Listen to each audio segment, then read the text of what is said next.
everybody for being willing to spend some considerable time looking at the city budget, helping put the dollars to to how it needs to be spent in the future going forward.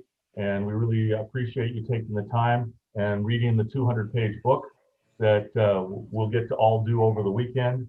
And so I want to thank you. And what I'd first like to do is Karen's going to do a roll call, and so she's going to call your name, and I'd like you to say hello, and then say something, like, hi, I'm the mayor, for folks, and if you're one of the local, especially if you're a citizen member, if you could say, what you do in the daytime, like Nancy Lodge would say, she's a retired business owner, or something like that, about 15 seconds worth. So does that sound all right? So Karen, I'll just start and then you can go from there. Is that okay? I'm John McCardle and I'm proud to be the mayor here of Independence. Okay, Karen, to you. Let's see, I'll just go totally random. So how about Nathan Christensen? Yeah, I'm Nathan. I'm a citizen member of the Budget Committee, my first year here, so I'm really excited to do this. My day job is I work full-time for the Oregon Army National Guard as their state safety program manager. Thank you, Nathan. Councillor Takis?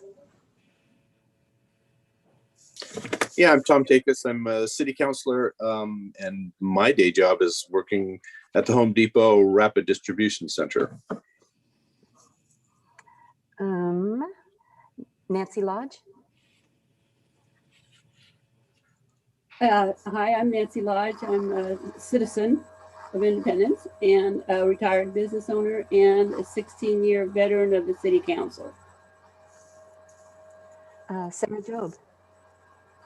I'm Sarah Jobs, Independent City Council, and I am a real estate agent, and that's about it. Jessica Porter Madrono. It is Porter now. I am a community member of the Budget Committee, and my day job, I'm a GED teacher at Community Services Consortium, and my husband and I own Musical Independence.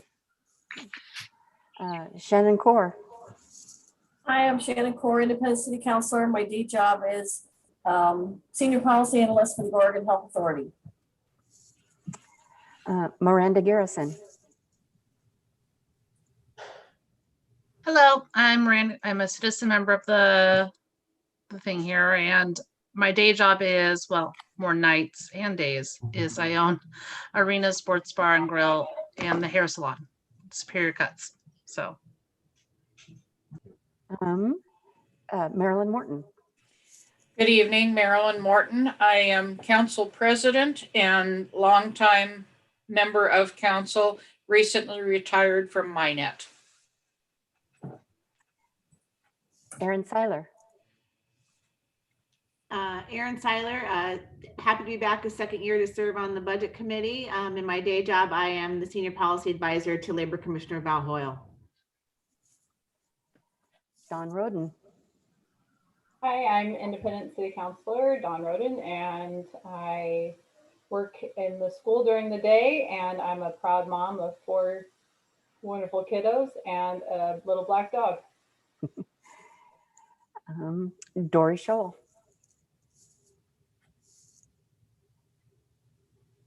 Hi, I'm Dory, and I am a citizen of Independence, Budget Committee, and my day job is I'm a private housekeeper. And Kathy Martin Willis.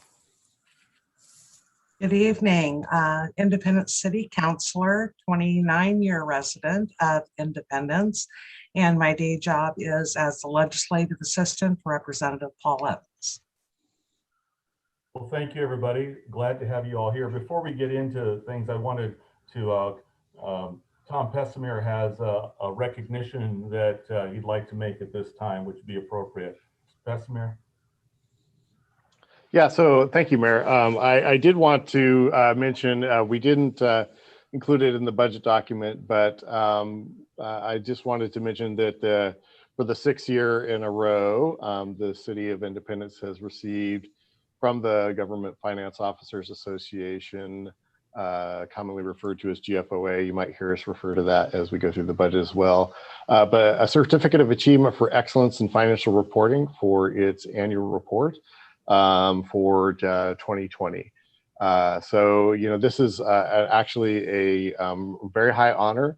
They issue awards for the budget, for the annual report, as well as a popular annual financial report. And the hardest one, I think, to get by far is for the annual report. You probably heard us refer to that in the past as the CAFR, or the Comprehensive Annual Financial Report. They've changed the name of that report, just so you know what I'm talking about. But this next year, we're going to focus on really trying to get the popular annual financial report put together, and we're looking forward to hopefully getting an award for that as well. That is kind of the document that is really meant to take the budget and the annual report and make it very user-friendly and very understandable for any citizen or community member to be able to go in and get a really good look at what's going on in the finances for the city. So we were going to have that done for this year. Unfortunately, COVID completely messed that up, because we weren't able to get the audit done in a time for the person we had on board to do that. But that is a high goal for us, and it relates to not only just good financial reporting, but also transparency, which is something that's important to us. We definitely want to make everything that we do understandable. So, and congratulations to Gloria and her team. yes. Thank you. There you go. Okay, before we get into election of the chair, Nathan, as part of disclosure, I'm helping you with some language here. So you're probably going to want to disclose that your wife is a part-time hourly employee for the City of Independence, and you just want that noted in the record. Is that correct? Yeah, she's part-time. She's the curator at the Independence Heritage Museum. So that should be on the record. Thank you, appreciate that. And Councilor Morton, you're probably going to want to mention that you're doing some contract work for Minet, and you had to do this before, and so you probably want that mentioned in the record. Is that correct again? Yes, I do, although that contract work is very limited and diminishing. Thank you very much. I appreciate having that both in there, and City Recorder Johnson will so note.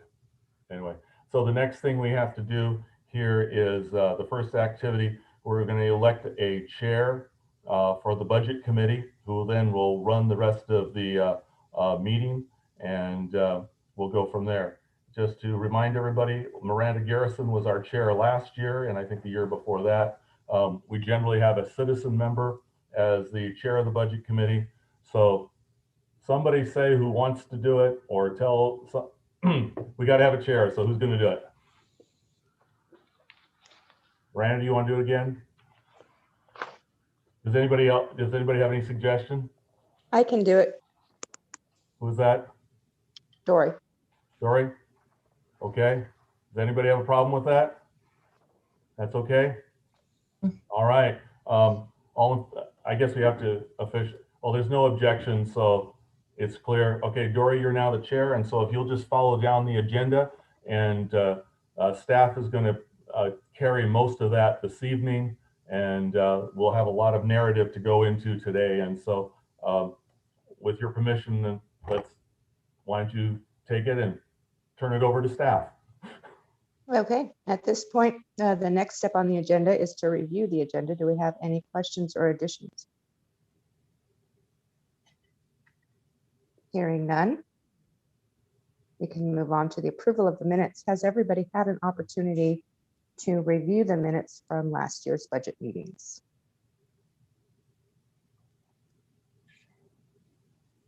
I move to approve the minutes as presented in the packet from the city.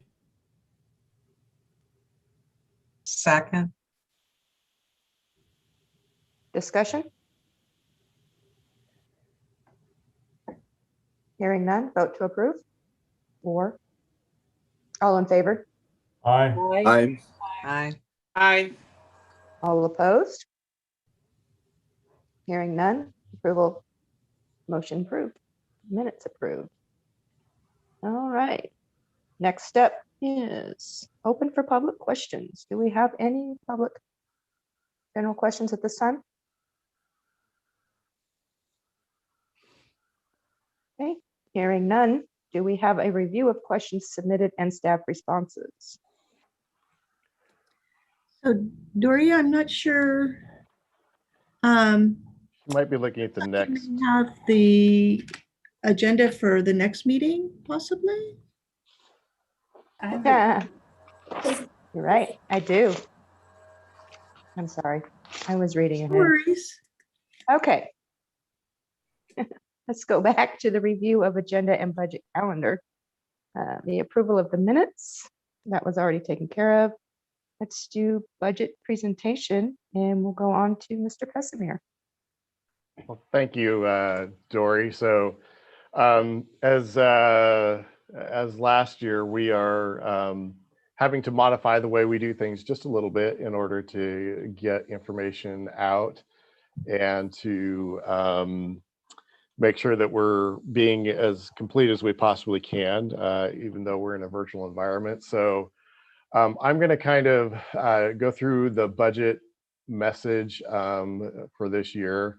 And since it's really not readily available to everyone, I'm going to go ahead and read the entire message. It won't take that long, but definitely want to make sure that people who don't have it in front of them have the opportunity to hear what we're talking about.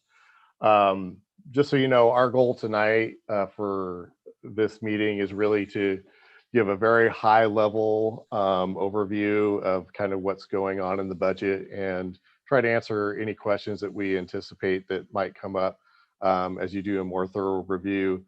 Typically the city gives the budget out at the budget meeting that we have in person in the evening. We gave it out a little bit earlier just so you would have a chance to look at it, but it's really our goal to give you the opportunity to go through the budget yourself in detail. So we're not going to get too far into anything other than just, some things that we know are obvious questions that you're probably going to have and talk about some new things that are in the budget. But I just wanted to let you know that, yeah, we appreciate the time that you guys spend in doing this. We know it is a big lift, but we also, want to make sure that we're not giving you too much information so that you're able to dig into the budget yourself and come to your own conclusions about what's going on. So with that kind of introduction, I'm just going to go ahead and read the budget message. It is in the budget document, and this is the budget message for fiscal year 21-22. So it is my pleasure to present the proposed fiscal year 21-22, also known as the fiscal year 2022 budget for review and approval. We will commonly refer to this as the fiscal year 2022 budget, just so you know that always we pick the fiscal year ending as the year that we go. The budget is balanced and represents effort by staff to keep quality services with limited resources. This budget is a result of the continued COVID-19 pandemic and continued growth in the community. Is in many ways quite different from prior years. However, it maintains a continued lean towards budgetary conservatism. For fiscal year 21, which is the current fiscal year we're in, it's not the proposed budget, we expected decreases in certain revenues from the state. In many areas, this turned out to be true, but not to the extent that was anticipated. We streamlined processes in the finance department. We also predicted a decrease in new construction activity, which we are pleased to note did not occur. Also, for fiscal year 2021, the budget included a realignment of staffing primarily between finance, community development, and public works. Cost of living adjustments, COLAs as they're commonly called, are set in collective bargaining agreement. Those adjustments are in the proposed budget. For fiscal year 2021, which again is our current fiscal year, COLAs for non-represented employees were eliminated for the first half of the fiscal year. There was a great deal of uncertainty about where things were going to go, so we did not do that for non-representative employees. Council approved a 2.8% COLA effective January 2021 for those employees. The proposed fiscal year 2022 budget includes a 1.5% COLA for non-representative employees and an estimated 2% increase for representative employees, pending final negotiations. These adjustments are in line with other municipalities in Oregon of similar size and demographics. As noted in previous year's budget message, increase in labor costs is an issue for every community that participate in PERS. That's a public employment retirement system. The next increase is in the next biennium, which begins July 1st, 2021, and is approximately 2.5%. Just a side note, that's not in a few months, obviously, and that 2.5% is a lot less than was predicted just a couple years ago. The city began saving fund in a PERS stabilization account a few years ago. Once again, this proposed budget does not dip into those reserves, and the increase is built into the budget. If we continue to save at the current rate, the city will be able to cover a large portion of future increases. Increasing costs which exceed revenue streams continue to limit the resources available to provide services to the community. In many ways, the budget is very similar to the last year's budget. However, in order to balance the budget cuts were made throughout the general fund, which reduced a number of items. A request to add an additional half-time IT position was considered, but it was not proposed due to financial constraints. The fiscal year 2022 budget is in support of the vision and mission as identified by the community. The development of the budget for 2021-22 ties into the community vision process that was completed in spring of 2020. And in February, the council set goals that support the prioritized, that supported and prioritized those visions. The proposed budget is in support of those goals and priorities as listed below. The first one is COVID-19 recovery. Staff has created and developed a separate fund for grants administration. This fund will account for the receipts and expenditures of the many grants we received in fiscal year 2021 and in the future, especially grants associated with the economic recovery from the effects of the pandemic in our community and businesses. Staffing resources are a concern to create and implement programs to assist businesses and residents during the recovery. Independence housing strategy. In 2020-21, we received a pass-through grant in support of housing rehabilitation. We will continue our intergovernmental partnerships relating to the supply of affordable housing. This proposed budget also supports leveraging of grant funds from the American Recovery Act to assist in developing a housing strategy. Southern Arterial. The completion of the transportation system plan is anticipated by the end of fiscal year 21. The proposed budget supports the completion of a system development charge rate study. This rate study will help us in developing a multimodal transportation access strategy to accommodate the growing population, improving connectivity, traffic flow, and reducing congestion. Local medical facility and health services. Staff will continue to leverage grant opportunities to assist in promoting establishment of comprehensive medical facilities to serve the Independence and Monmouth communities. Conversation with health providers and Pacific Source are currently underway with the desire to partner on solutions for the community. Communications and outreach.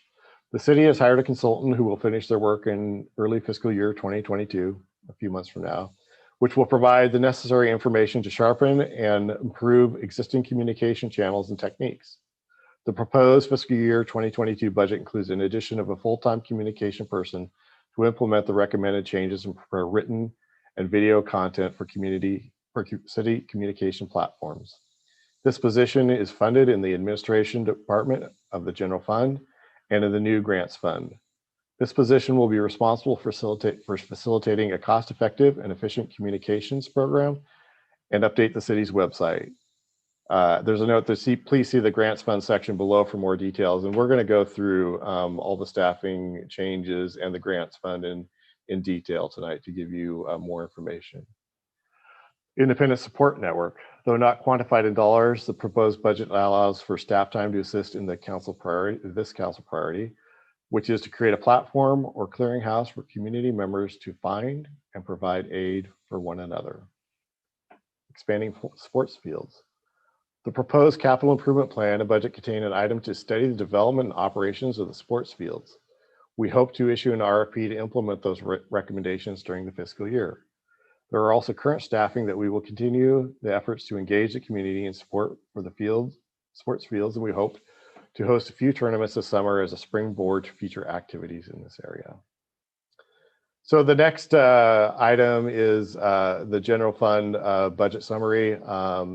The general fund is in balance and financial planning continues to make sure revenues continue to match expenses. I'm not going to read all of the information in the table, but really this is to show what is in the last row, which is the sources minus the use is zero in every category, which basically means that our general fund is balanced. The grant fund. The city had to pivot our financial reporting on grant funding towards the end of the year to ensure that one-time revenues did not impact the overall budget. It is important that the budget is sustainable, and the grant funding from the CARES Act was impacting the ability to see the base budget, especially in the general fund. With the announcement of the American Rescue Plan, it became apparent that the situation would span multiple years and necessitated separate tracking so the base budget could be accurately evaluated and there could be transparency in grant funds.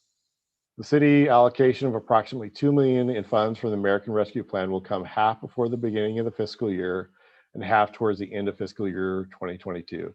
So we expect half of that 2 million, or roughly 1 million, to come in the next few weeks or before this fiscal year starts, and then the other $1 million to come in at the very end of the fiscal year 2022. Expenditures for the second half of the money will be in next year's proposed budget. Expenditures for fiscal year 22 have been evenly split between economic development resident assistance programs and infrastructure projects. We anticipate most of the other half, or the other additional $1 million, will go towards infrastructure projects in fiscal year 2023. Until we have the guidelines from the Treasury Department and the state and county have determined how they will utilize their funds, it is difficult to predict how the monies will be expended. The city executed numerous programs during the fiscal year 2021 to assist local businesses and residents, and expects to complete numerous programs in fiscal year 2022 as well.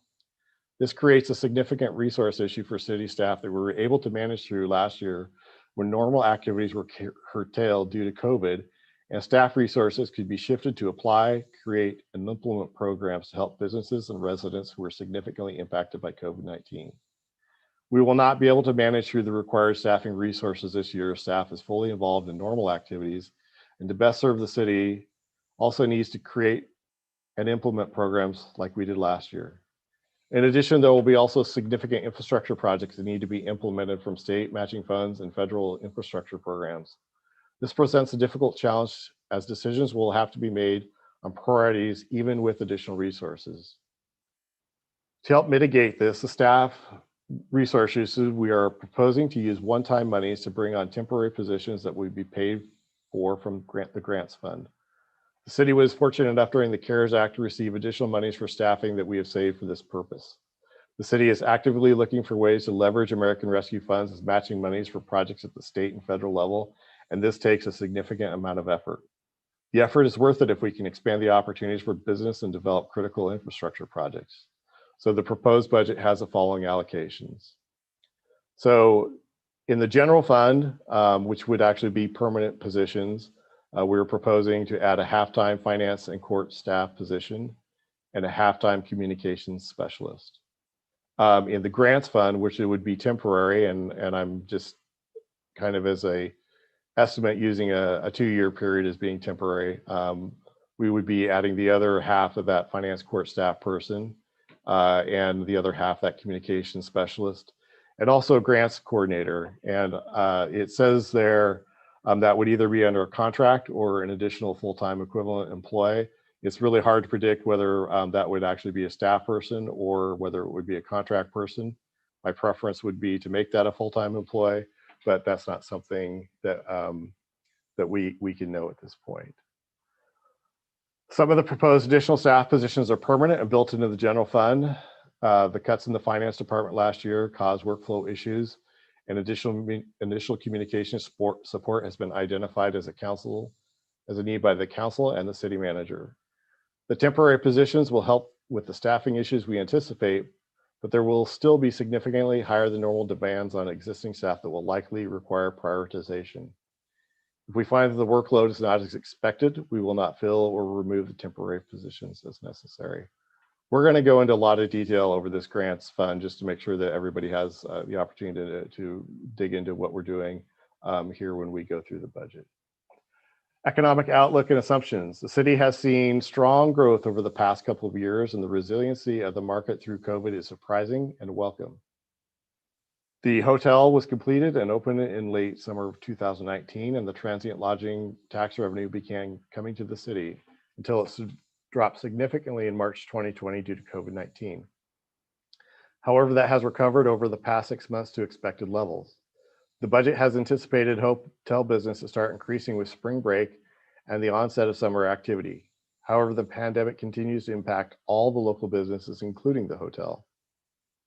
Phase 2 of the Independence Landing, 110 apartments and 14 town homes, construction is nearly finished, and construction is in full swing on Osprey Point. There remain a couple of development projects that are currently under review or pulling permits for construction. The new developers of the old City Hall have finished improvements on Monmouth and 2nd Street. They are working on plans for the remainder of the building. Independence Station is moving forward with preliminary planning, but revenue from this project is not anticipated in the budget. The city will complete a transportation system plan update soon with city and ODOT grant funding to inform the city on how to deal with existing and upcoming transportation issues and identify gaps in pedestrian and bicycle systems. This plan will help to inform the city on potential changes to system development charges and funds necessary to support the existing street and sidewalks in the city. A transportation SDC methodology and fee study is included in this fiscal year 2022 budget. Work will continue to assist our businesses in the recovery following the pandemic. The city is strategizing on how best to use American Recovery Act funds to continue and assist local businesses. Residential development and housing starts promise to continue. We conservatively have used 45 new single-family resident units for budget purposes, but we expect more. With our steady march towards the inevitable 10,000 plus population point in the coming years, the city budget and planning is attempting to keep both pace and lead the way. We should have the results for the 2020 census sometime in December 2021. Accompanying the budget is a 5-year capital improvement plan. Of the $5.22 million for fiscal year 21-22, approximately $2.5 million is included for the F Street Bridge and Main Street. Another $1 million is continued water projects, including a new water well in the Polk Well field at the north end of the city. Future budgetary challenges. The recession caused by the pandemic has impacted the city and the community in slightly different ways than anticipated. City staff have been busier than ever, fueled by continuing building and developments, as well as administration of federal and state economic assistance. Increases in labor costs related to the Public Employees Retirement System, PERS, with the expected increase in fiscal year 21-22. The city is currently setting aside monies and plans to continue to set aside monies in preparation for that and future increases. Health insurance is also a factor, increased labor costs that all sectors of the economy are facing. Tax revenue will increase as development projects finish, but there's a lag of a year or longer before the additional revenue is realized by the city or the Urban Renewal Agency. While utilities largely are self-sustaining with small annual rate increases, stormwater and transportation remain areas of fiscal concern for future years. Master plans underway or in the next fiscal year will guide the city in creating long-term financial plans to ensure these funds have sufficient operating and capital revenue. In summary, many people share the responsibility of ensuring the city's ability to provide high levels of service, undertaking significant capital investments in infrastructure, and achieve a strong financial position. Through the collective efforts of the City Council, residents, and staff, Independence has become a model community in the state of Oregon for its efforts in technology and innovation and for our strategic expansion. The pandemic has hit the nation, state, and local economy hard in some areas and not at all in other areas. Flexibility will be the key in working through the financial issues created by COVID-19. This budget respects the previous work and provides flexibility during these challenging times. Staff has performed professionally, creatively, collaboratively in preparing the budget, and we thank them for their hard work. But the work is not done. We want to thank the City Council and the Budget Committee for their time and hard work ahead of reviewing this budget to ensure the priorities set forth in the fiscal year 21-22 reflect the objectives and priorities of the community. And that was put together by myself and our finance director, Gloria Butch. So I guess with that, I went through that, and we will certainly cover the grants and staffing in a little bit, but I guess, are there any questions?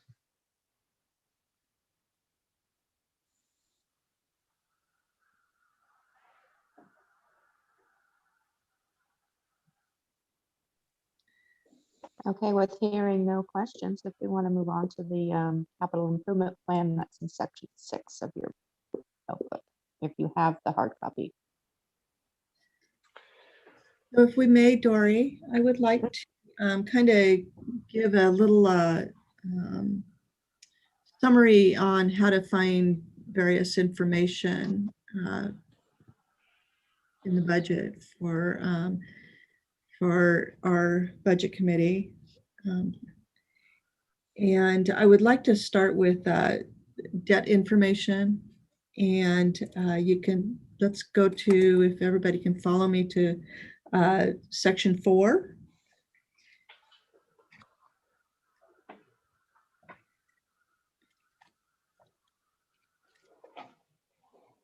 And on page 4.1, there's a summary page. It's a one-page summary of our current debt service.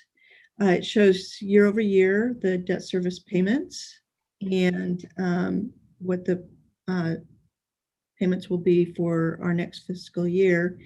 And on the far right column, it's the balances of our debt, what they should be at 6/30/2021. And the middle column there, it shows the payment sources. For instance, our general obligation bond, GO bond, is paid through bond levy property taxes. So all the way down through the columns, each of the debt service is shown with its payment sources.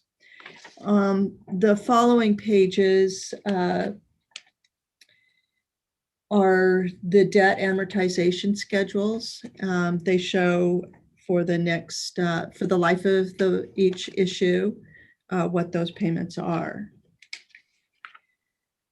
Next, this section also shows the interfund transfers, which is page 4.12.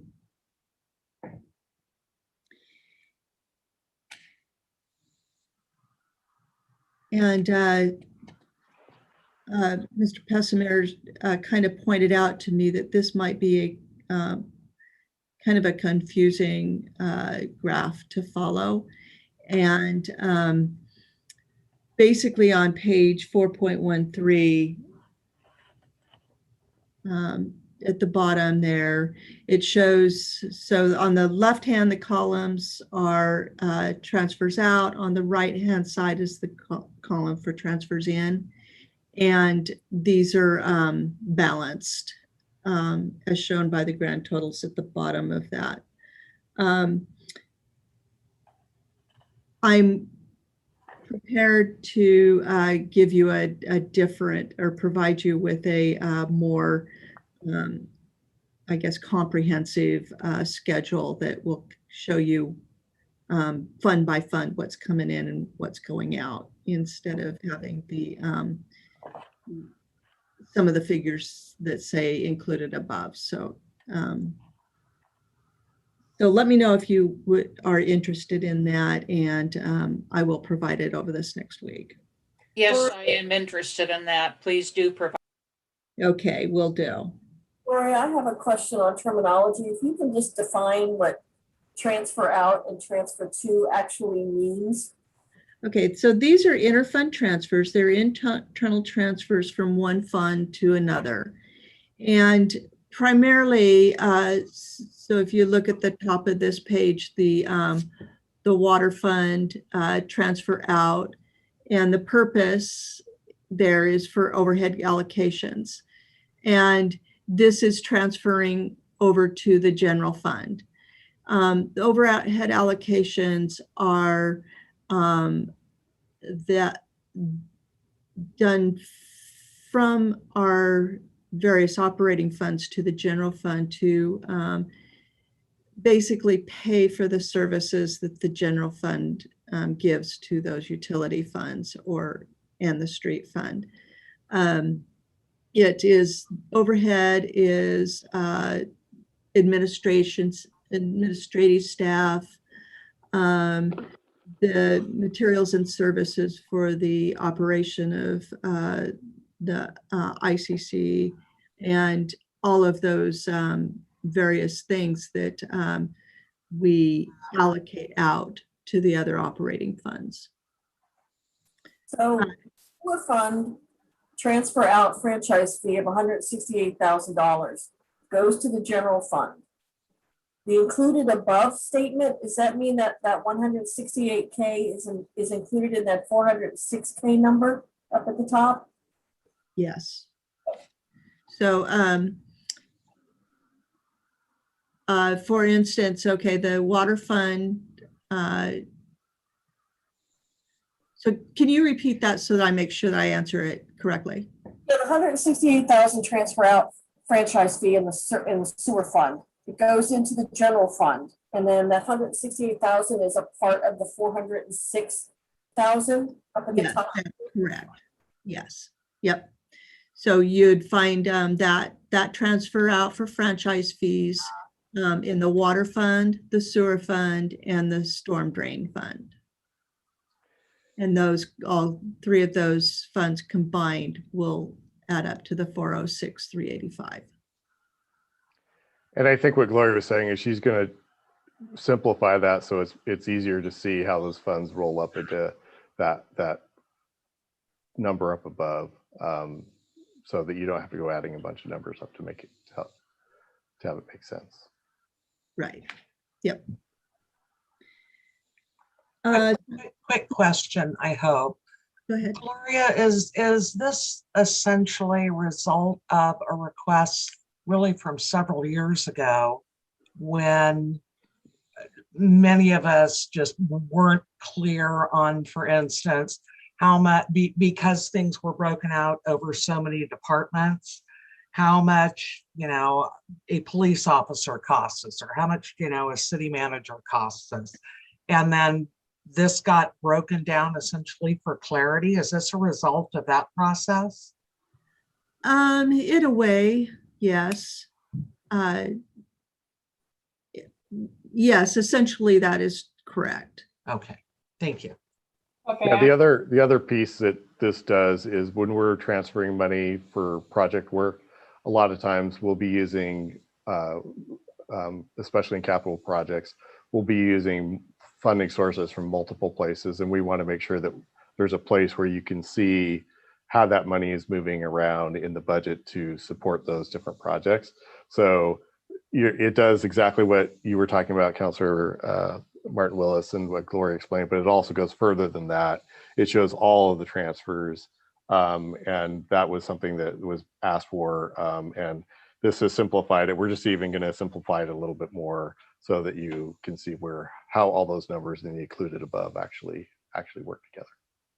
And I have one comment. I certainly understand that there are departments of the city that do not make any money, and so they have to have funding transferred from other sections that do make money in order to balance the budget. What I'd like to make sure is that there's also a very clear delineation of interfund loans versus just interfund transfers, because that's a little different issue. It is, and that was what I was going to point to next. Can I have a quick question about what Councilor Kaur was talking about? So just to make sure I'm on the same page, so when she said that when we're looking at the water fund and the transfer out and then the transfer in on the right-hand side of the page, yes, we're supposed to add up all of the transfer outs and they're supposed to add up to the transfer in on the very right? That's correct, but I'm going to give you a schedule that shows all of those transfers broken out and adding up. So Because You they do don't the add up here, calculation. right? Because I'm adding them up and they don't add up here. So am I looking at this wrong, or I just need more information? You probably just need more information.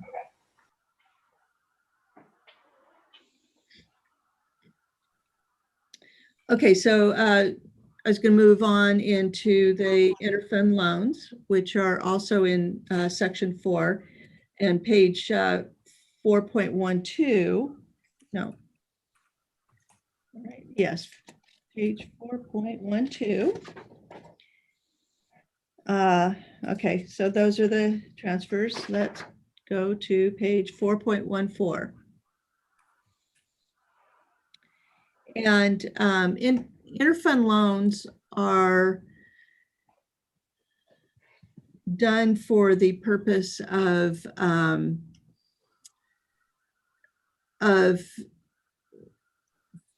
supplying capital, which in this case is cash, from one fund to another fund to either balance it and make sure that it has a positive ending fund balance, because it's illegal to have a negative ending fund balance. And then also, if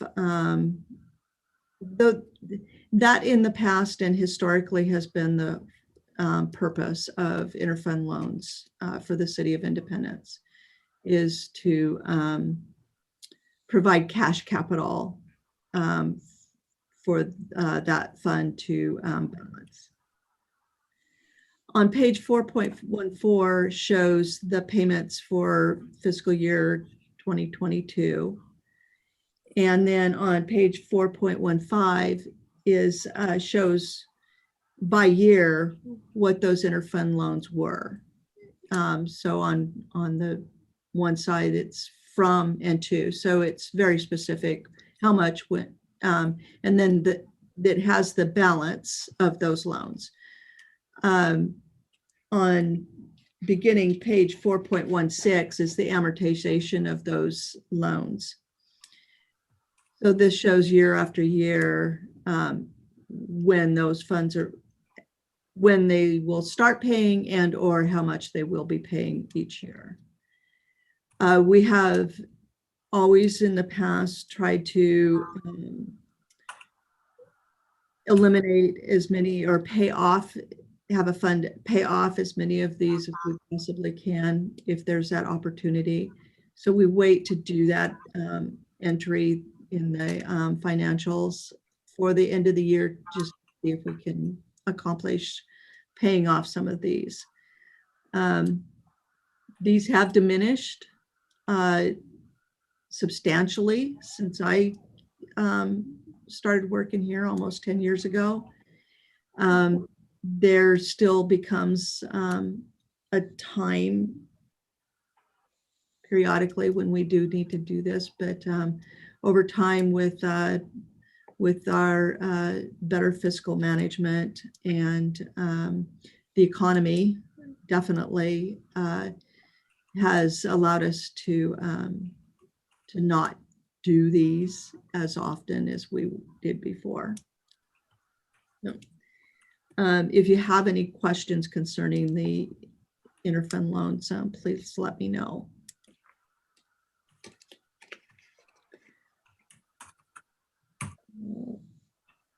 So that was kind of, I know the two of the topics that I knew that was going to be of great interest. So we would like to go through the kind of a high level summary of what some of the significant items are in the general fund.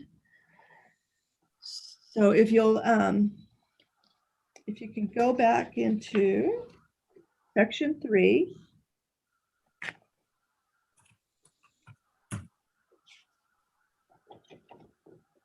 And start with page 3.6.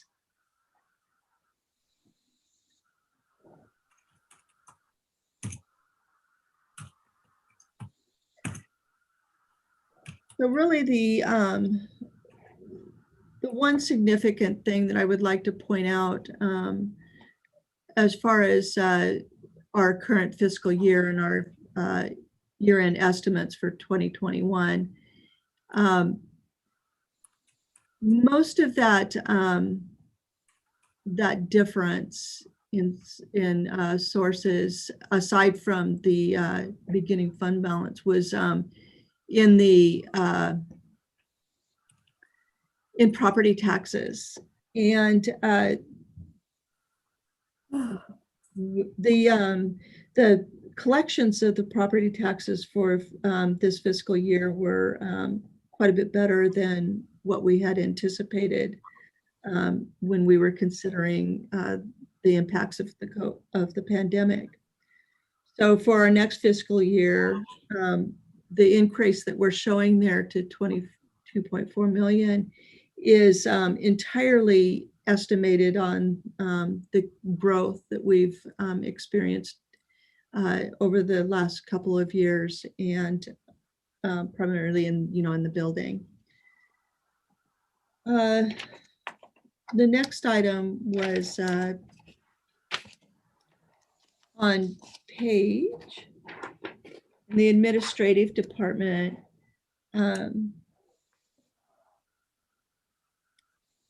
Page 3.8.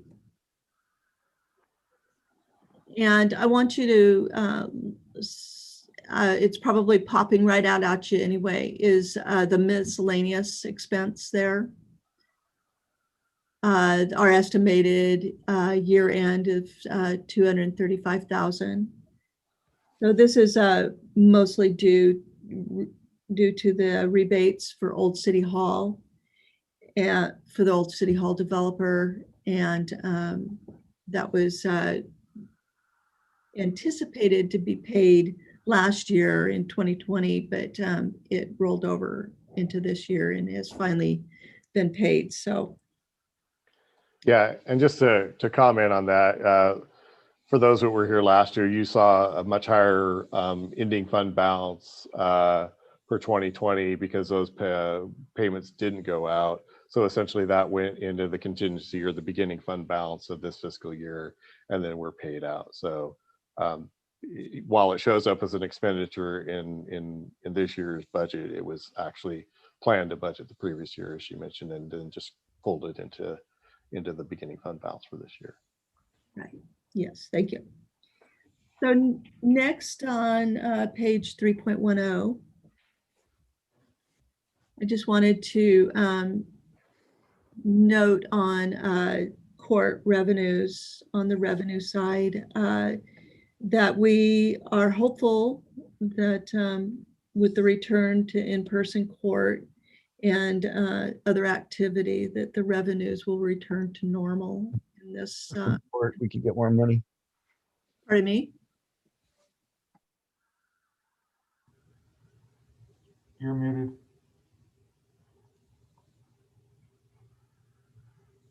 Okay. I think you actually unintentionally muted there for a second. So go ahead, Gloria. Oh, okay.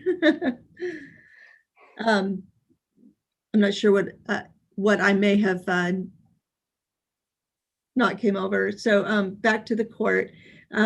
We're hopeful that with the return to in-person court and other activities, that the revenues for the court department will return to normal. The next one is the police department, starting on page 3.12. Let's go all the way down, Jason, to 3.14, and looking over at the total uses. And this increase between the estimated year end and our proposed 2022 is really entirely in personnel services.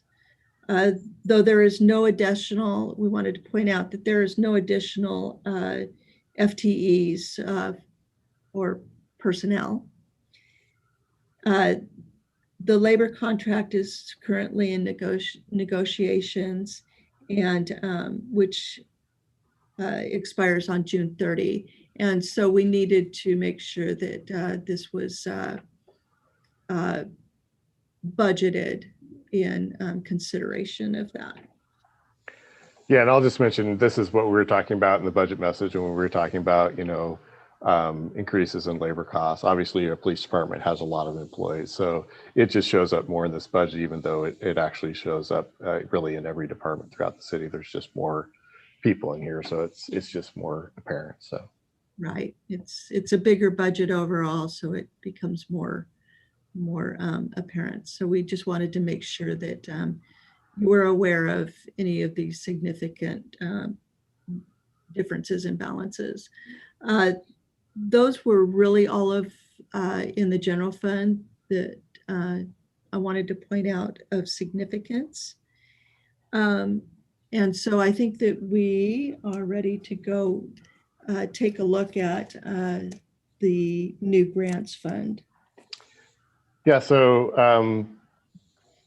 I think we kind of got a little bit off of schedule here. So we'll go back maybe to the capital improvement plan, if that's okay, with the chair after this. But before we move on to that grants fund, there was one more thing that I wanted to point out, and Gloria started to show it. It's on 4 point, I believe it starts on 4.1.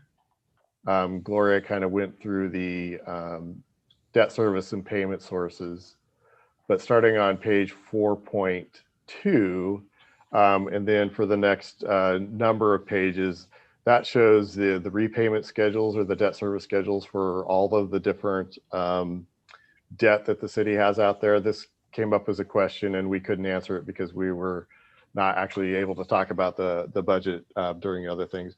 But as you can see, as you go through all of those, we're making principal and interest payments on all of our debt. The only exception to that is on page 4.4, where we just last year, in actually 2020, restructured the MyNet full faith and credit refunding. And essentially, there's no principal payments being made on that, so that the overall total amount that is being paid off on that debt remains consistent. But we were able to save a significant amount of money, hundreds of thousands of dollars, by refinancing that debt into the structure that we did in order to do that. So that was a question that came up. I've heard that question out there, but these debt service schedules show that we are making principal and interest payments on all of our debt that is out there. So, does this show the exact amount of debt that MyNet has incurred, or is there some fund that's not on here of MyNet debt that is in addition to this? There is basically a loan that MyNet has with the city. Well, actually both cities, the cities of Monmouth and Independence. And those loans are to cover what the cities had paid in debt shortages for MyNet. And those loans live in as a receivable in the water fund for the city of Independence. yeah, but those are receivables to the city from MyNet. They aren't debt that the city has for the benefit of MyNet. So I think the answer to your question is yes, all of the debt that the city has for MyNet's benefit is shown in these tables, although each year that there's a gap where MyNet isn't paying the full debt service for the bonds. They sign a debt instrument that basically says that they will pay us back in the future when the funds become available to do that. And that would go to the water fund, which is Gloria's. So if we're not getting that money in the water fund that we anticipate from MyNet, how do we account for that loss of money? It's accounted for at the end of the year in our comprehensive financial report with the audit. And it's considered a receivable. It's a loan receivable from MyNet. And it's a loan receivable even if we've never received the money. So how much money are they in debt to the city for the receivable? I don't have that in front of me right now, but I can look for it while and answer that in a few. Thank you.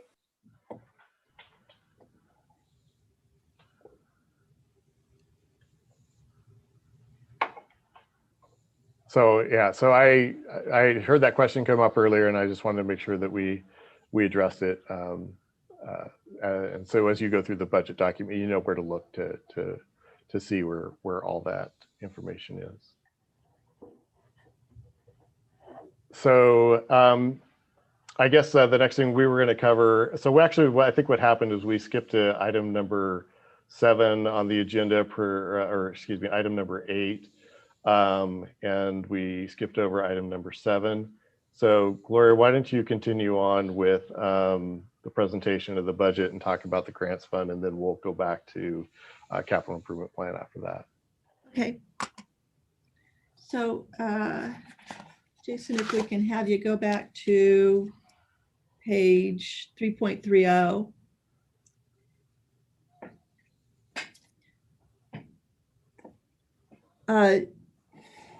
So because we had and have so many mostly COVID related grants and grant expenditures, we determined that the best way to track them, not only for audit purposes, but for the general improved monitoring and accounting, we developed the grants fund. For 2021, we have pulled most of the grants out of the operating funds. So general fund primarily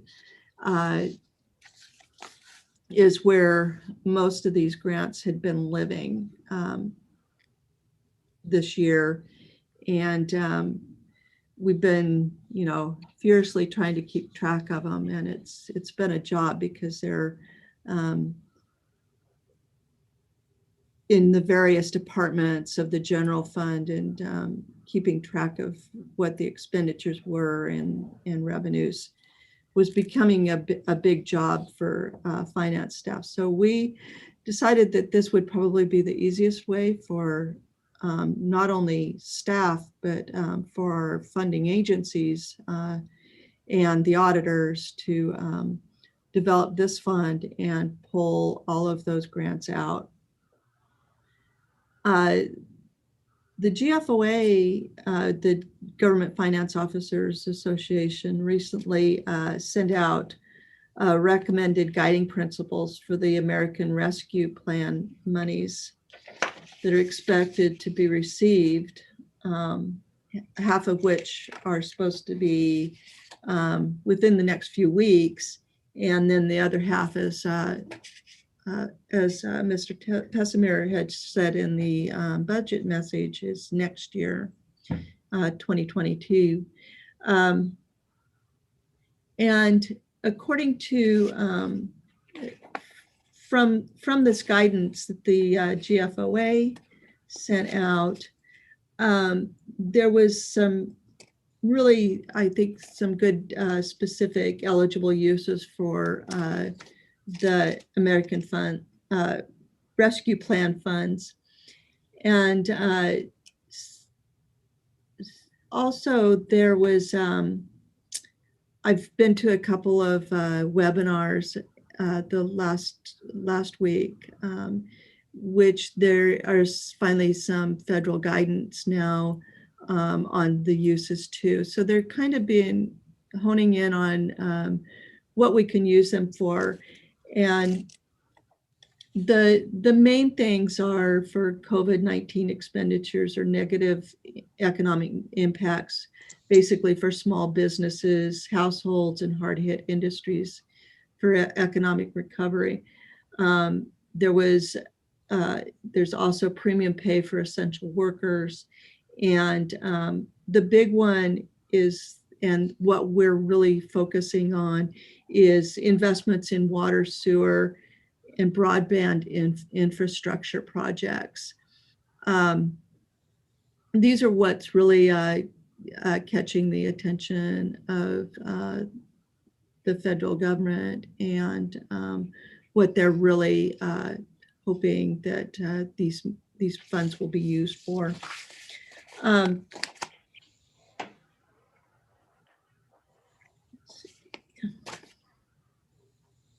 All of the grants are non-recurring, and that means that we must be very careful about not relying on the funds, and even the GFOA guidance kind of hits towards this as well. And really, the grants fund will help us in tracking the use of the grants and taking them away from those comparisons year over year in our operating funds, which were really making things confusing for us. I think Tom, did you want to kind of go over more specifically? Yeah, so we're kind of doing a deeper dive in this particular fund because this is a fund you haven't seen before. And we want to make sure that you understand exactly kind of the way this is put together and proposed. As Gloria mentioned, we have to be really careful when you're talking about grants and you're talking about monies like the American Rescue Fund or plan, that we're not inflating the base budget by adding resources in that we can't maintain over a long period of time. So it's really important to separate those things out. And that's what we're trying to accomplish by doing this, and not having it in the general fund where it kind of gets lost. And then all of a sudden, those money go away in 2 or 3 years or whatever it ends up being. And all of a sudden we have to do layoffs because we really haven't been separating these funds from what's going on in our general fund. So this does a lot of different things. It provides stability for our base budget so we can make sure that we're not going too far one way or another. It provides an opportunity to have a lot more transparency about where these funds are going so that the public can see, exactly what's going on.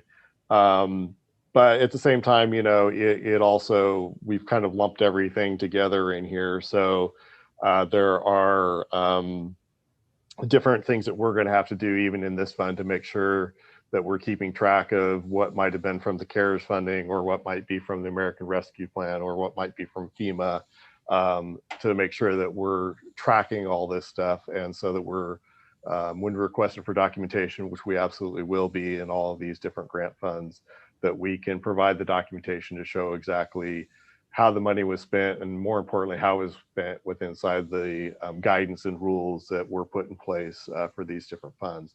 And I'll have to be honest with you, that was a pretty big task that we had to accomplish this last year with the CARES Act.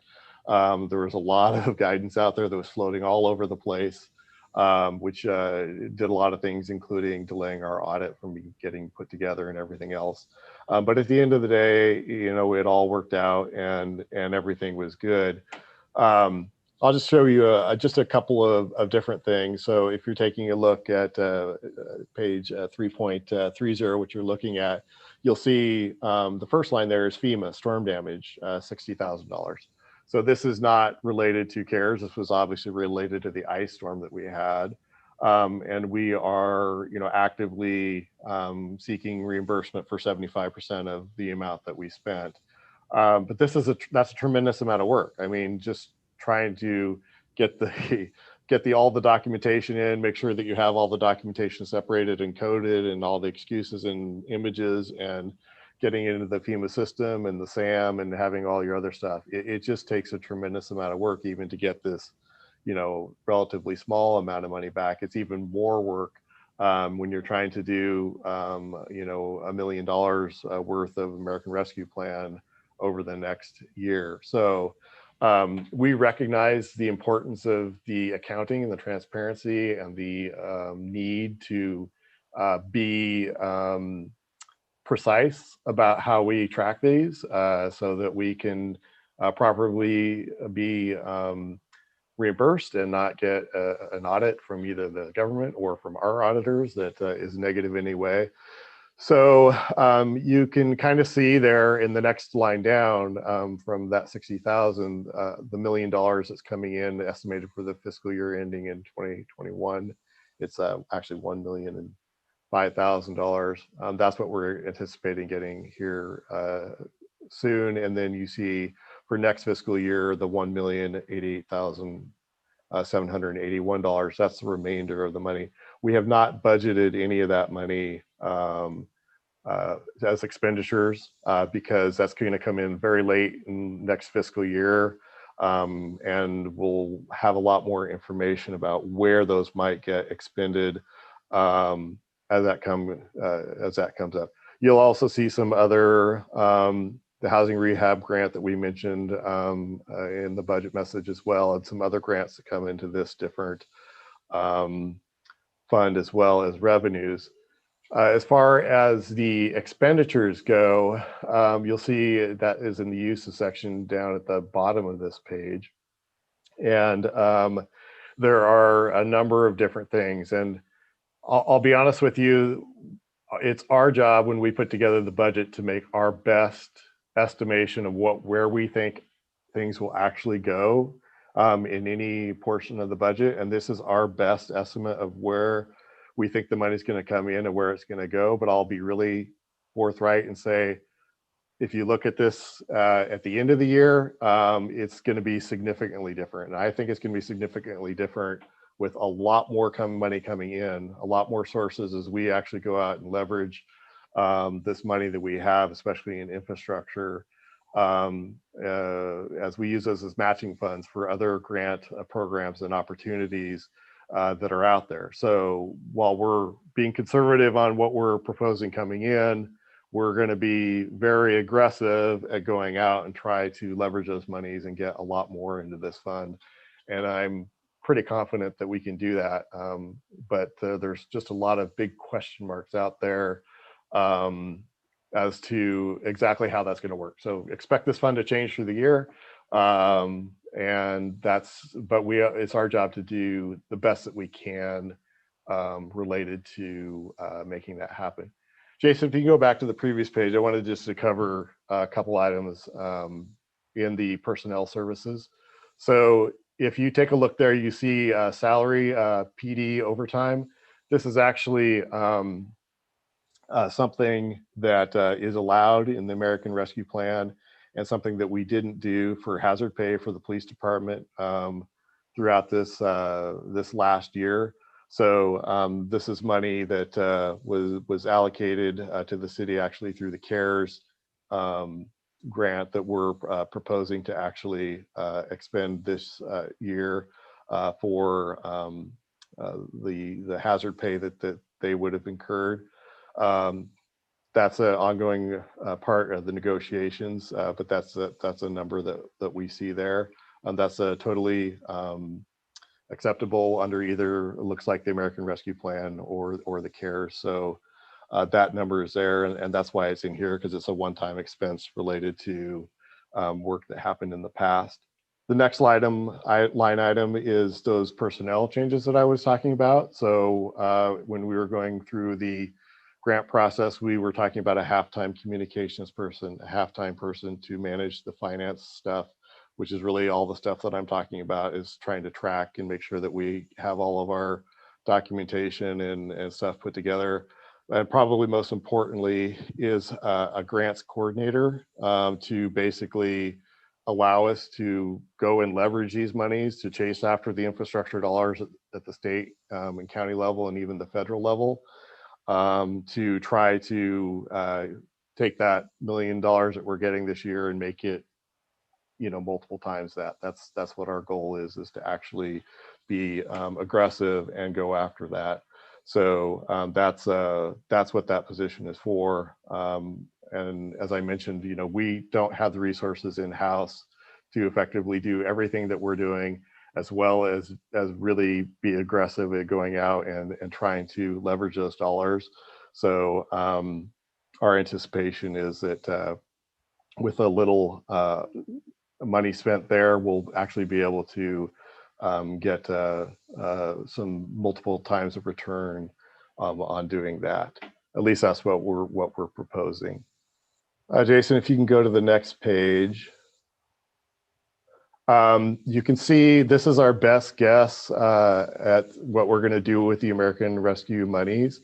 So there is $50,000 this year, and then $450,000 next year. What we've kind of done is we've broken it, as I said in the budget message, into two pieces. One is to really do the business support, the economic development support, the utility assistance programs, whatever programs that we're trying to do. We're taking a guess at how much that money is going to be. And we've basically said, okay, well, we think it's going to be about 50-50 this year. So we've allocated about $500,000 in order to do that kind of work and that kind of support. We may be wrong on that, might be more, might be less. We'll just have to see what the need is as things come together. But we definitely want to make sure that we have the authority to be able to assist the people that really need it, who have been really impacted by COVID-19. And our hope is that the final guidance that comes out through the Treasury allows us to really get the monies to where they're needed. We did our best job and did a good job, I think, of that this last year, but the more refined that we can be in targeting that money to those impacted, the more that we would want to do that. And then the rest of that money is essentially allocated to infrastructure projects and as matching funds, hopefully for infrastructure projects, so that that actually grows even more than that. That's our best guess. This is based on what we know right now, which is not a whole lot. I think Gloria did hear some good news when she was at one of her conferences that suggests that we might actually be able to use the American Rescue Plan monies to cover a grants administrator. They recognize that every city is going to be struggling in trying to make that happen. So if that's the case, we would use those monies for that. If not, we have other monies that we have for that purpose. The rest of this is, some other grants that we've been doing, along we have the ROI grant, which typically comes in, the census grant, which we got in and we plan to expend. So there's a lot going on in this little fund, but we felt it was much more transparent and much more helpful, especially for the general fund, to track these separately moving forward. And I just taking a lot of time here just so, one, you may have a lot of questions because you haven't seen this fund before, and two, because there's a lot going on here. So definitely as you go through the budget, take a careful look at this and let us know if you have any questions moving forward.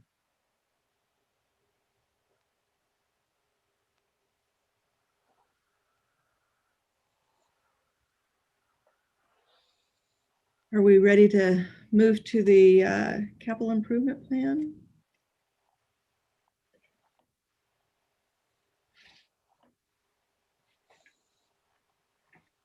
Yes. All right. I'm just wanting to make sure that I'm going through everyone. Is our chair still on?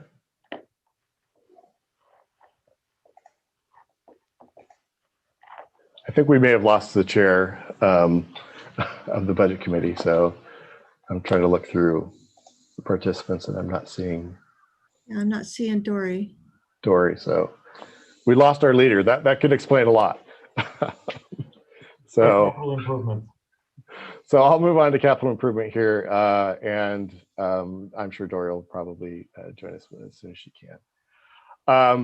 So I am not going to spend a ton of time on the capital improvement plan, mostly because I spent an hour and a half boring council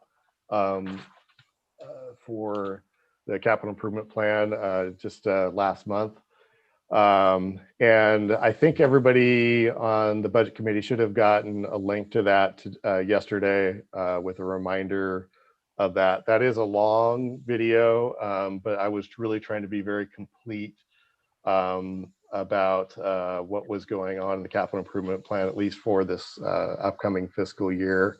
So if you want to watch that, great. You might be, if you're not really into an hour-and-a-half video over the weekend, probably just watch the beginning of it, and then you can go through the budget document and look at any particular projects that you might have questions on. But essentially, the capital improvement plan is put together, and you'll see a summary sheet for each, for the entire capital improvement plan.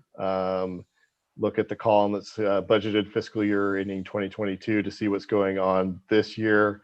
The out years, as I explained, are move around as we look at the resources that we actually have to do projects and move things forward. But then you'll also see that there is a page for each section of the capital improvement plan that kind of summarizes what the different projects are. They can be as short as one line, like in the community services, which is the library edition, which is shown on page 6.4. So Tom, Yes, ma'am. just a note that you can find that video as well for our public that might be watching. You can find that presentation of the capital improvement plan on our YouTube page. Thank you, Gloria. You're absolutely right. If you go to the YouTube page and you click videos, it should be one of the more recent ones that's up there. And then also, yeah, so thank you, Jason. So this is one that just shows one project. It's not expected to be until fiscal year 2024. This will be largely depending on grants and other things that might come in. But definitely want to make sure that we're tracking these different projects. If you go to the next page, Jason, you'll see that we give a description kind of each project. And you'll see that happening over and over and over and over in the capital improvement plan, so that we're giving kind of a summary of what's going on in each section. But then there are is a one-page document that kind of shows more detail about that, how the monies are expected to be spent over time, and also a description of the project as well. So in my hour-and-a-half presentation, I only covered the projects that we're doing this next year. In the capital improvement plan, you have projects for every fiscal year. So you can dig in as deep to that as you want or not. We update the capital improvement plan very specifically after we have master plans done. And so we have the transportation system plan being finished up. And so that will significantly impact the transportation project list. And we also have the sanitary sewer master plan, which is being finished up. And so that will impact that list. So you'll see significant changes in those portions of the capital improvement plan next year. And then we've also budgeted for a water master plan for this coming fiscal year, as well as a storm master plan. So you'll see those updated in the near future. And it's really important that we keep those master plans up to date, because we really rely on those heavily for putting together this capital improvement plan. And the better information we have, the better that we can plan, not only just for the projects and make sure that we have the resources to do them, but also that we are being really aware of what is growth related, and we're making sure that we're being fair to the development community with development charges, as well as making sure that we have the proper monies allocated to make sure that we're able to get the projects done. So I can go into as much or little detail as you want on this, but that's kind of just a general overview of the capital improvement plan. There's a lot of information there, but we've definitely spent a lot of time over the last 2 years improving this document so that there was information that people could see and make sure that even for our own internal purposes, this was well thought out. Tom, if I may make one comment. I know that these capital improvement plans follow very closely to what council goals are, and also the it's been for the 2020 vision and now for the 2040 vision. And I'm always impressed of how many things we get done out of our vision statements, because there is such excellent planning. I have a question. Are we allowed to debate the capital improvement plans, or do we just accept them as is? Well, the capital improvement plan is put together, and that was the reason that we put it together for the for council. It is built into the budget, so especially in the operating and development charge budgets, those items are put there. But I guess if you have comments on priorities, that's certainly something we can talk about. But it would be it would ripple through the entire budget if we make changes. So I guess we put the capital improvement plan in here because it is a corollary document to exactly what we've done in the budget. So you can see, especially for fiscal year ending 2022, which is really the only column that applies, exactly what the dollar amounts are for what we've put into the different funds for the budget. Okay, so if I do have something I want to talk about, it would be appropriate at the next meeting, or is that something I should email you, Tom, about after this? Well, I think that one of the things we're going to talk about here in a minute is, how you can communicate back and forth. So certainly you can bring that up. If it's just moving priorities around, we can take a look at that. But certainly I guess we'll talk in a minute about just exactly how you guys can make sure that we're getting information coming to us and then responding to that information to make sure that everybody on the budget committee has a complete answer. Would it help if I gave you a specific thing I'm looking at or right now, or wait? Actually, that will be item 10, and we will discuss how, on the agenda item 10, we will discuss how we can ask our questions and then give staff time to get a response so that we can have that available to us at the next meeting, because you're going to have a lot more questions when we go through the budget on our own time as well. Right, but if I see something that's just absolutely huge and egregious, is it something I should bring up now, or do you want me to wait until the next meeting?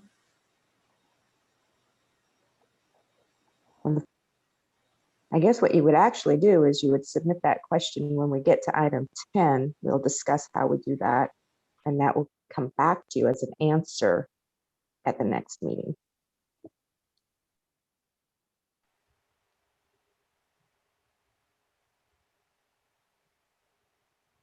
We can go through, as Dory pointed out, we can go through questions and have some discussion when we get down to item 10.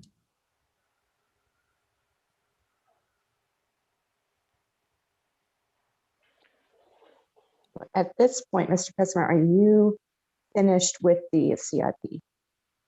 I am, yes, and so I'm finished with my presentation of that, and then we can, as you guys mentioned at item 10, talk about questions. So.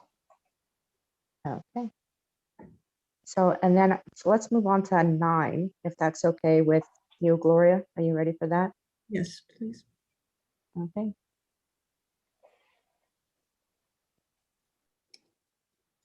So I think that there might be some language there. If not, we just need to open the meeting for hearing. Okay. And public comment. At this time, we would like to open for item A, state revenue sharing 21-22.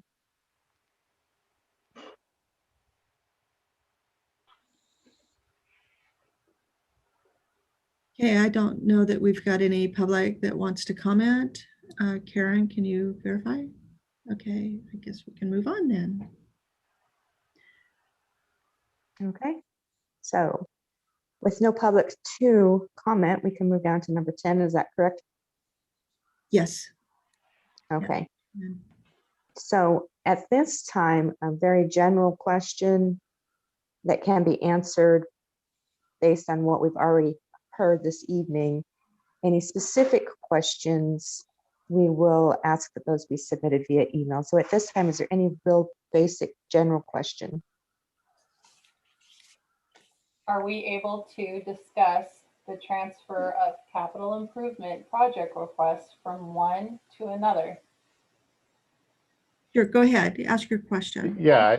My thing is the mayor was very clear that we needed to try to do something to boost our economy after COVID ends. And I think we've all discussed and made a priority that we do something with the baseball fields and the Independent Sports Park, and how much money that would bring into our hotel, how much money that would bring into our local restaurants, how much money that would bring into our whole downtown economy. And we are now putting $3.7 million into trail systems down at the park, and we're looking at $40,000 to develop this one thing in our community that could potentially bring in a ton of money to rebound all these businesses. I think it's something we really need to look at, because I don't think $40,000 is enough for developing a tournament-ready ball field for the next year, so that we can start to have our businesses not only recover, but recover more successfully than we could have possibly imagined. If our goal as a city council is to make our economy great, then we need to invest more money into this ballpark instead of the design and construction of a trail connection. We need to put in some of that money towards the baseball field. Councilor Roden, we have tons and tons of information that tells us what these residents want are trails. So I think to summarily dismiss that without taking into consideration the foundation documents for the CIP is irresponsible. I don't think I'm doing anything, but when we have $3.7 million allocated for a trail system that will, when we have a nice trail system down there, I walk every day. When we have that, that doesn't bring in revenue to our businesses. We need to bring in outside people to come in and eat locally, to sleep locally, and to spend money in our economy. And I'm telling you that if we invest some money in some high quality fields down there, and we invest money into our sports park, we're going to get that. I just don't want this opportunity to slip by. I'm not trying to step on anybody's toes or say that I'm not paying attention to the trail systems, because there could be some money there too, but $3.7+ million to the trails. Yeah, so let's, I'll tell you what, because, you know, the capital improvement plan spans multiple years, and especially when we're talking about parks, there's multiple different funding sources that are possible for different things that come from different areas. I'm glad you put the question out there, Councilor Roden. That gives us the opportunity to kind of go back and explain exactly, you know, where the resources for these come from different funds. Parks are always significantly challenged for funding purposes. So let us give you a comprehensive answer to kind of what the plan is, why we've structured it this particular way, and what our plan is to get those sports fields done. Because we do have a fairly short-term plan to actually invest significantly in that and accomplish what you're trying to do. But we also need to be smart about how we do it and make sure that we do it right from the get-go. So I think that's really what we're going to. But let's follow the dollars here, since this is a budget meeting, and we'll get you a response on exactly how those dollars will flow, not only this year, but as what we expect in the upcoming years. Thank you.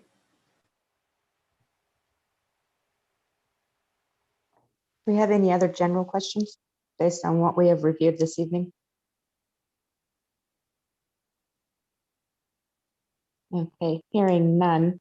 Gloria, I'm going to refer this to you. Questions submitted via email as we go through our budget.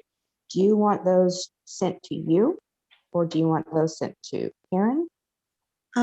Yeah, if you could if everybody could just send them straight to Karen, and then she will, she'll make sure that we have them distributed to those who need to answer specifically in whatever department.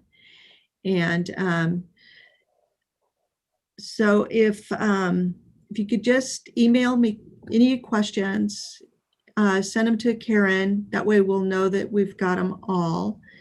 And I will compile answers and have those all of those Q&As available and present at the next budget committee meeting next week.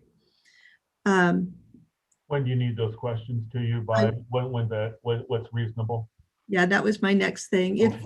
If at all possible, if I could have those questions by noon on Monday, that will give us plenty of times to make sure that we've considered the questions and have answered carefully and fully.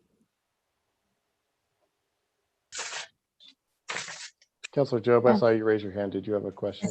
I think I answered my own question. Thank you. Okay, at this time, we can check in on adjournment if we are ready to adjourn and then look at the next meeting. If we have anything else to review at this time, that would be a best time to go for it.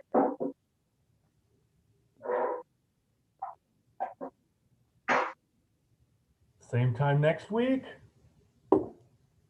Okay, so we are set with May 26th, 6:30 p.m. And again, just a reminder, all questions, if you can kind of get them into one email after you've had a chance to review the budget a couple of times. I always have to go through it 3 or 4 times to come up with multiple questions. If you could list those questions out in your email and get those to Karen by Monday at noon, that would be wonderful. If we are ready to adjourn, we can do so. Thank you, everybody. Thank you. Move to adjourn. Second.